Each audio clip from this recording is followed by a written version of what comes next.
बिस्मिल्लाहिर्रहमानिर्रहीम, इय्याका नअबुदु व इय्याका नस्तईन। मेरे पाकिस्तानियों, जब मैं समझता हूँ कि ये अब हुकूमत कामयाब होगी है साइफर को दबाने के लिए, क्योंकि साइफर के अंदर एक ऐसी चीज़ है जो डायरेक्टली ये जो लोग इस वक्त हुकूमत कर रहे हैं और इनके पीछे जो सहूलतकार था, ये तो डायरेक्टली इनके ऊपर आता है कि इन्होंने एक साजिश करके एक इलेक्टेड हुकूमत गिराई, लेकिन ये खुद ही अपने पैर पे कुल्हाड़ी मारने के लिए माहिर हैं। इतना इनको खौफ है कि इमरान खान किसी तरह इलेक्शन से बाहर किया जाए, क्योंकि डर लगा हुआ है कि इलेक्शन में आ गया तो हार जाएंगे। तो इनकी पूरी कोशिश होती है कि हर कोई मौका ना जाए कि किसी तरह उसको डिस्क्वालीफाई करिए, जेल में डाले। ये कोई 14 महीने से ये लगे हुए हैं। पहले इससे मैं सिर्फ आजम खान के ऊपर बात करना चाहता हूँ। जिस आजम खान को मैं जानता हूँ वो ईमानदार आदमी है, काबिल आदमी है, और जिस तरह की बातें मैंने पढ़ी हैं साइफर में वो कह नहीं सकता। जब तक मैं आजम खान के मुंह से नहीं सुनूंगा मैं मानूंगा नहीं, क्योंकि उसमें ये कई बातें हकीकत के साथ नहीं है। या तो जबरदस्ती से उसे करवाया गया है, क्योंकि जबरदस्ती तो इस वक्त सारी 2 पार्टीज बना दी है। जबरदस्ती में लोगों के ऊपर बंदूक रख के जी आप इस पार्टी में जाएं और बंदूक करके दूसरी पार्टी में जाएं, उनके ही बेचारों का बेड़ागार करके रख दिया उसमें। और फिर जो हमारे लोगों को जो जोर डाला हुआ है, पार्टी छोड़ो, बेचारे जेलों में हमारे लोग पड़े हैं, औरतें पड़ी हुई हैं, उनको बस सिर्फ कहें कि जी आप इमरान खान के खिलाफ वादा माफ को गवाह बन जाए। ये वो बनते हैं तो आप छूट जाएंगे, और या फिर कि जनाब आप खड़े होके जाके वो टीवी पे कहे मैं पार्टी छोड़ रहा हूँ। ये इस तरह की इस वक्त जो हम तमाशा देख रहे हैं वो इस तरह का चल रहा है। तो मैं नहीं मानता कि आजम खान ने कई बातें इसमें से कही हैं और कई सच भी हैं, लेकिन साइफर था क्या? 6 मार्च को 2022 6 मार्च मीटिंग होती है। पाकिस्तान का एम्बेसडर असद मजीद और अमेरिका का जो under secretary of state Donald लू, वॉशिंगटन में मीटिंग होती है। ऑफिशियल मीटिंग होती है। ऑफिशियल मीटिंग का मतलब कि दोनों तरफ नोट ले रहे होते हैं उस मीटिंग के। उस मीटिंग के बाद एक साइफर का मतलब होता है एक खुफिया, एक कोड के अंदर मैसेज भेजी जाती है, जो कि सारी दुनिया में आपके जो हमारे जो एम्बेसडर्स होते हैं वो सारी दुनिया में हर मुल्क के एम्बेसडर अपने फॉरेन ऑफिस को खुफिया मैसेजेस भेजते हैं, जिसको साइफर कहते हैं। वो साइफर आता है पाकिस्तान, और वो मैं जब पढ़ता हूं तो उसमें क्या लिखा होता है। साइफर में 2 मेन चीजें हैं, बाकी तो और भी छोटी मोटी चीजें हैं। सबसे बड़ी चीज लिखी होती है कि जी इमरान खान को आपने अदम एतमाद की वोट में पाकिस्तान के प्राइम मिनिस्टरशिप से हटाना है। और एक और चीज लिखी होती है कि इमरान खान ने अकेला फैसला किया कि रूस जाने का। आपको पता है रूस, और तब तक जंग शुरू हो चुकी थी रूस की यूक्रेन में, तो इमरान ने अकेले ने फैसला किया। जबकि असद मजीद हमारे एम्बेसडर कह रहे हैं कि नहीं, इमरान खान ने अकेला फैसला नहीं किया, ये सब स्टेक होल्डर्स ने मिलकर फैसला किया था। लेकिन जिस तरह वो बात करता है, असद मजीद, सलाम करता हूं मैं अपने एम्बेसडर को, वो कहता है उसके बाद जो मुझे मैसेज कि इनके खिलाफ आपको प्रोटेस्ट करना चाहिए, डिमार्च करना चाहिए कि इसने बड़ी गलत जबान इस्तेमाल की। गैरतमंद डिप्लोमेट हमारा, लेकिन वो गैरत यहां नहीं जागती जब वो यहां पहुंचता है।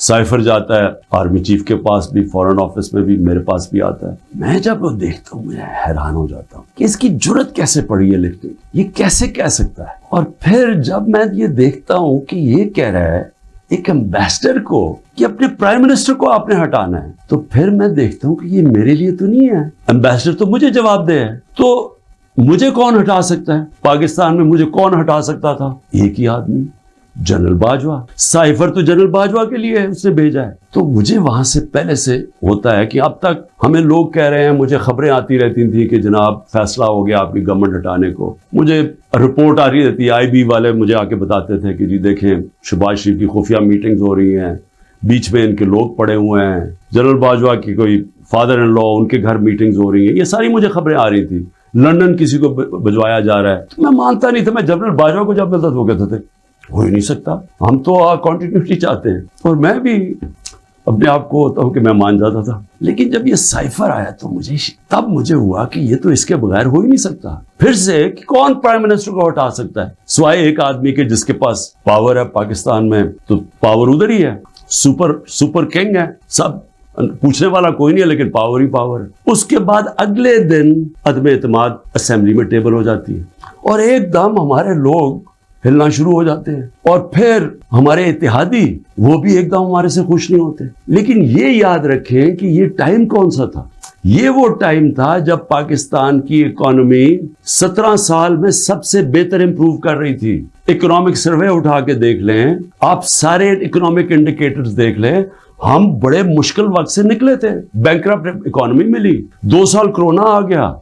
दुनिया ने तारीफ की कि पाकिस्तान वो मुल्क है जो टॉप 3 मुल्क है जिन्होंने सबसे बेहतर कोरोना, इतनी बड़ी वबा, इतने बड़े क्राइसिस से डील किया। जबकि हिंदुस्तान में तबाही आई, ईरान में तबाही आई, साथ वाले मुल्क, पाकिस्तान की तारीफ दुनिया करती थी। वो एक अमेरिका के अंदर जो फाइनेंशियल एडवाइजर था ट्रंप का, मेरा वो कहता है कि अगर पाकिस्तान का जिस तरह कोरोना पे पाकिस्तान ने डील किया, अगर अमेरिका करता तो 10 खरब डॉलर का अमेरिका को बचता था। तो उधर से निकले, इकोनॉमी ग्रो कर रही है, इंडस्ट्री ग्रो कर रही है, तो एकदम ही आदमी एतमाद किधर से आ गई। तो जिसको मैसेज दी थी उसने अपना काम शुरू कर दिया, एजेंसीज ने काम शुरू कर दिया, हमारे लोगों को मैसेजेस आनी शुरू हो गई कि जनाब ISI के लोग एक्टिव हो गए। मुझे जब आया, मैं जनरल बाजवा के पास गया, मैंने कहा आपका लाहौर वाला जो आदमी है वो हमारे एम्बेनेस को कह रहा है कि हमने हाथ उठा लिया है, अब आने वाली गवर्नमेंट दूसरी है, ये शहबाज शरीफ की। मैं जनरल बाजवा को, वो अच्छा उसने कहा है, मैं वो भी उससे फारग करता हूं। तो ये ड्रामे हमारे से होते रहे, पीछे से पूरा प्लान बना हुआ था। अच्छा, मैंने पहले तो मैं ये कहूं कि मुझे इतना शर्म आई, मुझे पाकिस्तानी होते हुए मैं आपको सच बताना चाहता हूँ, मुझे शर्म आई कि इसकी जुर्रत कैसे हुई किसी छोटे एक ऑफिशियल की कि जो हमें इतनी बड़ी धमकी दे दे और एम्बेसडर के जरिए मैसेज भिजवाए कि प्राइम मिनिस्टर को हटा दो। लेकिन उसकी गलती नहीं थी, शर्म यहां नहीं आ रही थी। जिन लोगों की जिम्मेदारी थी कि कौम की हिफाजत करना, जिस आदमी की कि कौमी वकार को बचाना, कौमी गैरत, वो साथ मिला हुआ था। उसने उनके, यानी ये सारा प्लान उधर से शुरू हुआ था। और मैं सिर्फ अपनी कौम से ये कहना चाहता हूँ कि देखें, ये याद रखें कि अब एक चीज समझें, जब अगर मैं जनरल बाजवा की तनकीद कर रहा हूं, और ये मैं सारा साबित कर सकता हूं क्योंकि मुझे पता है सारी चीजें मेरे अंदर, एक एक चीज मुझे याद है हुआ क्या, उससे पहले भी उसके बाद भी। मैं पाकिस्तान की फौज की तनकीद नहीं कर रहा, मैं एक आदमी की कर रहा हूं जो गलती की जिसने।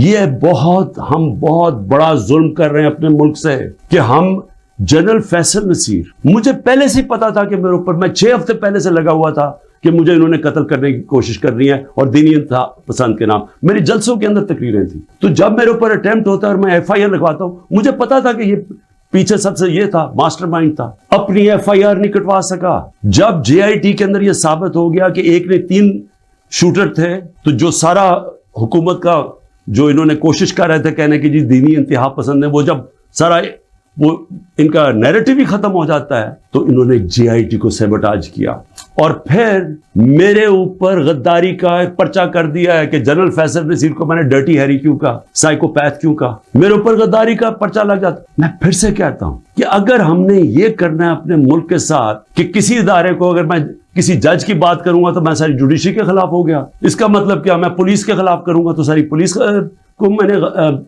बुरा भला कह दिया। ये तो हम अपने मुल्क को तबाह कर रहे हैं। ये प्लीज अब मेरी कौम, प्लीज आप ये समझ जाएं एक बात, अगर माशरे से आप तनकीद खत्म करते हैं, आप माशरे की कब्र खोद देते हैं। क्योंकि इस्लाहत होती कैसे है, इंक्वायरी क्यों होती है? हमुदुर रहमान इंक्वायरी, जब हमारा मुल्क टूटा, ईस्ट पाकिस्तान टूटा, तो जब वो इंक्वायरी हुई, अगर उसके ऊपर अमल होता कि ये हमने गलतियां की हैं, अपनी इस्लाहत करते हैं, तो उसके बाद पाकिस्तान बड़ी गलतियों से बच जाता। लेकिन जुर्रत ही नहीं थी फेस करने की तनकीद। हमने वो इतना बड़ा जुल्म किया कि 25 साल के बाद वो किधर निकली, हुमुदुरबान हिंदुस्तान के अंदर। अब जब ये हुआ, मैं कहता गया, मैंने सारों को कहा कि इतना बड़ा जुल्म हो रहा है तो इसके ऊपर इंक्वायरी हो। मैंने चीफ जस्टिस साहब को मैंने वो साइफर भेजा कि जी इसके ऊपर इंक्वायरी करवाएं। नेशनल सिक्योरिटी काउंसिल के सामने रखा, नेशनल सिक्योरिटी काउंसिल के सामने 30 मार्च को मैंने रखा कि जी ये है, सारे आर्मी चीफ्स बैठे हुए थे, सर्विस चीफ्स बैठे हुए थे, सबके सामने रखा कि ये उसने लिखा है और आपका एम्बेसडर कह रहा है कि इनको प्रोटेस्ट करो कि ये किसी की जरूरत नहीं होनी चाहिए इस तरह का, किसी भी एक मुल्क को, आजाद मुल्क को इस तरह का जबान इस्तेमाल करनी। उन्होंने कहा जी हाँ, मुदाखलत तो हुई है, तनकीद की, अमेरिका को प्रोटेस्ट भी किया नेशनल सिक्योरिटी काउंसिल ने 30 मार्च को। मैंने पार्लियामेंट में लेके गया कि इन कैमरा मीटिंग करवाई, मैंने कहा इनके सामने रखो। ऑपोजिशन को लीडर ही नहीं आया उस मीटिंग पे, शहबाज शरीफ, आसिफ ज़रदारी, इन्होंने बॉयकॉट कर दी। क्यों की? क्योंकि मिले हुए थे साथ, ये इसका हिस्सा थे, ये साजिश का हिस्सा थे। क्योंकि क्या ये पाकिस्तान के प्राइम मिनिस्टर के खिलाफ एक आदमी कह रहा है कि इसको हटाओ, तो क्या ये इमरान खान छोड़े? किसी भी मुल्क को इजाजत देता है ऐसे? क्या ईरान के अंदर किसी की जरूरत है कि उनके एम्बेसडर को कह के जाके अपने प्रेसिडेंट को हटा दे? या हिंदुस्तान में किसी की जरूरत है कि कहे कि ये एम्बेसडर कह के जी नरेंद्र मोदी को हटा दे? कौमी गैरत होती है, कौमें गैरत के ऊपर खड़ी होती हैं, कौम गैरत स्टैंड लेती हैं, मुश्किल वक्त गुजारती हैं और मजबूत हो जाती हैं। दुनिया उनकी इज्जत करता है, दुनिया उस कौम की इज्जत करता है जो अपनी इज्जत करती है। जब एक आम ऑफिशियल इस तरह का स्टेटमेंट दे और मैं उसके ऊपर कुछ हो ही ना, यानी नेशनल सिक्योरिटी काउंसिल में हैरान हो गया कि सिर्फ जी हम डिमार्च करते हैं। आप इंक्वायरी करनी चाहिए थी, पूछना चाहिए था, लिखना चाहिए था कि इसने क्यों ये कहा। और इंक्वायरी जब होनी थी तो एक आदमी ने सामने आ जाना था, जनरल बाजवा ने। मुसलसल ये जनाब इनकी मीटिंग्स होती थी, इनकी वो चार्ज रिफेयर से मिलते थे। क्या ISI को नहीं पता था कि पिछले 3 महीने के अंदर हमारे पार्लियामेंटेरियंस, हमारे PTI के बैक बेंचर्स और ये ऑपोजिशन लीडर से बार अमेरिकन एम्बेसी में जा रहे थे। अरशद शरीफ ने पूरा प्रोग्राम किया, बताया कि कौन कौन से दिन कौन से लोग गए। राजा रियाज का बताया गया, क्या राजा रियाज वहां फॉरेन पॉलिसी डिस्कस करने गया था? जो सबसे पहले भागे वो अमेरिकन एम्बेसी जा रहे थे, क्या इनको नहीं पता था? इसके हिस्सा थे, साजिश हो रही थी किसी तरह इमरान खान को रास्ते से हटाया जाए, तब प्लान बना। और मुझे इतने अफसोस से कहना पड़ता है कि किसी को, जो भी लोग ये देख रहे थे कि यहाँ, मैं सोचा कि क्या इनको कोई इनको नहीं है कि पाकिस्तान एक बड़ी ख्वाब का नाम था। पाकिस्तान का मतलब क्या?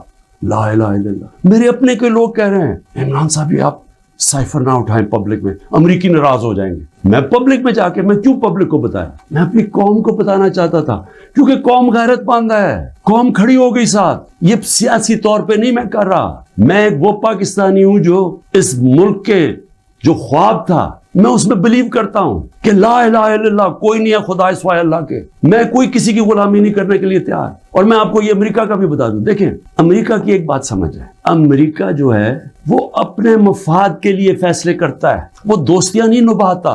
अमेरिका अपने इंटरेस्ट को प्रोटेक्ट करता है। हमारा काम है हम अपने इंटरेस्ट प्रोटेक्ट करें। जब वॉर ऑन टेरर में मैंने मुखालफत की कि हमें अमेरिका की जंग में नहीं शामिल होना चाहिए, उठा ले मेरी स्टेटमेंट्स, मैं हर बार कहता रहा कि ये हमारी जंग नहीं है। मैं क्यों कह रहा था? मैं अपने लोगों के लिए कह रहा था। मुझे अमेरिका ने बाहर एंटी अमेरिकन कहना शुरू कर दिया, पाकिस्तान में मुझे उन्होंने तालिबान खान कहना शुरू कर दिया कि जी देखें हमारी अपनी गवर्नमेंट, मुझे यानी हमारा जो उस वक्त जनरल मुशर्रफ ने कहा जी ये तो दाढ़ी के बगैर दहशतगर्द है। मेरा क्या मकसद था कि आपने 80 की दिहाई में लोगों को कहा कि जब भी फॉरेन ऑक्यूपेशन हो, यानी कि कोई दूसरा अफगानिस्तान के ऊपर बाहर से रूस ने कब्जा किया हुआ है तो वो जहाद है, और जब अमेरिका कब्जा करता है आप कहते हैं दहशतगर्दी है। मैं उनको समझा रहा था कि इसका फॉल आउट आएगा पाकिस्तान के ऊपर। 80,000 पाकिस्तानी मार गए, पता नहीं कितने 100 अरब डॉलर से ज्यादा मुल्क को नुकसान हुआ। लेकिन उससे ज्यादा जो दुनिया में हम बदनाम हुए, सारी दुनिया में हमारा मजाक, हमें कहा गया जी सबसे खतरनाक मुल्क है पाकिस्तानी दहशतगर्द। पाकिस्तानियों से जो दुनिया में हुआ, हरा पासपोर्ट दे के लेदर लाइन में खड़ा कर देते थे, कितने पाकिस्तानियों को बाहर से डिपोर्ट कर देते थे। पूछें बैरून मुल्क पाकिस्तानियों से उनके ऊपर क्या गुजरी है।